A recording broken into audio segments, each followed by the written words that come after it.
નમસ્કાર વિદ્યાર્થી મિત્રો, આજના વિડીયોમાં આપણે જોવાના છીએ ધોરણ 9 વિષય ઇંગ્લિશ જેનું પ્રથમ પરીક્ષા માટેનું પ્રશ્નપત્રનું પરિરૂપ આજના વિડીયોમાં જોવાના છીએ। તો વિદ્યાર્થી મિત્રો, આ વિડીયોને અંત સુધી જોતા રહો, કારણ કે તમારું શૈક્ષણિક વર્ષ 2024-25માં તમારું પ્રશ્નપત્રનું પરિરૂપ બદલાઈ ગયું છે।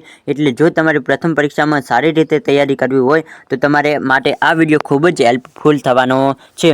તો જરૂરથી લાઇક કરજો, અને જો તમારે આની PDF જોઈતી હોય તો તમને ડિસ્ક્રિપ્શનમાં લિંક આપેલી છે, ત્યાંથી તમે PDF ને ડાઉનલોડ કરી શકો છો। પરંતુ સૌપ્રથમ તમારે આ માળખાને સમજવાનું છે, તો તે હું તમને અહીં સમજાવી દઉં, પછી તમે આ PDF ને ડાઉનલોડ કરવી હોય તો કરી શકો છો। તો વિદ્યાર્થી મિત્રો, સૌપ્રથમ વાત કરીએ કે હેતુલક્ષી પ્રશ્નો કેટલા જોવા મળશે, તો કે 13, જેના તમને કુલ 15 ગુણ આપવામાં આવશે। અતિ ટૂંક જવાબી પ્રશ્નો કેટલા જોવા મળશે, તો કે 1 જ હશે, જેના 3 ગુણ આપવામાં આવશે। ટૂંક જવાબી પ્રશ્નો 20 હશે, જેના 20 ગુણ આપવામાં આવશે। વિસ્તૃત જવાબી પ્રશ્નો 2 હશે, જેના 7 ગુણ આપવામાં આવશે। વિસ્તૃત જવાબી પ્રશ્નો બીજો 1 હશે, જે નિબંધ તમારે પૂછાશે તે 1 હશે, જેના 5 ગુણ તમને આપવામાં આવશે।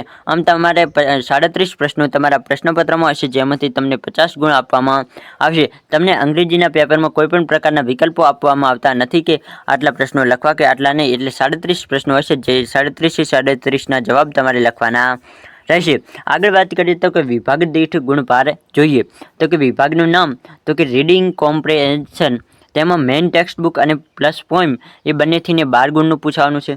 નોન વર્બલ 4 ગુણનું પૂછવાનું છે। સપ્લિમેન્ટરી રીડર 4 ગુણનું પૂછવાનું છે। વોકેબ્યુલરીની વાત કરીએ તો મેઇન ટેક્સ્ટમાંથી 3 ગુણનું પૂછવાનું છે। સપ્લિમેન્ટરીમાંથી 2 ગુણનું પૂછવાનું છે। ફંક્શન અને ગ્રામર, ખાસ વિદ્યાર્થી મિત્રો તમે જોઈ શકો છો કે ફંક્શન અને ગ્રામર 15 ગુણનું પૂછવાનું છે।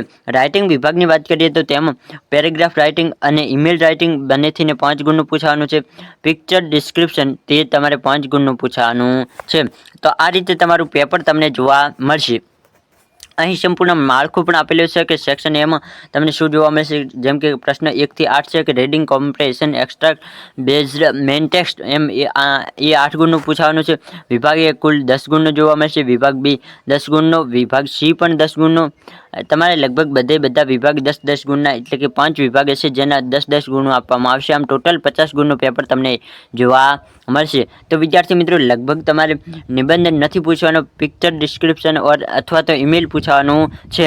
એટલે નિબંધ લગભગ આ પ્રથમ પરીક્ષામાં નહીં પૂછાય। પિક્ચર ડિસ્ક્રિપ્શન એટલે કે તમને કોઈ પણ એક ચિત્ર આપેલું હશે, તેના વિશે તમારે લખવાનું રહેશે, અથવા તો તમે અથવામાં ઈમેલ રાઇટિંગ પણ લખી શકો છો। તો આઈ હોપ વિદ્યાર્થી મિત્રો તમને આ પ્રશ્નપત્રના માળખામાંથી ઘણું બધું જાણવા અને શીખવા મળ્યું હશે। જો પ્રશ્નપત્રને સંપૂર્ણ ડાઉનલોડ કરવું હોય તો તમને ડિસ્ક્રિપ્શનમાં લિંક આપેલી છે, ત્યાંથી ડાઉનલોડ કરી શકો છો। બાકી આ વિડીયો પસંદ આવે તો જરૂરથી લાઇક કરજો, તમારા મિત્રો સુધી જરૂરથી આ વિડીયોને શેર કરજો।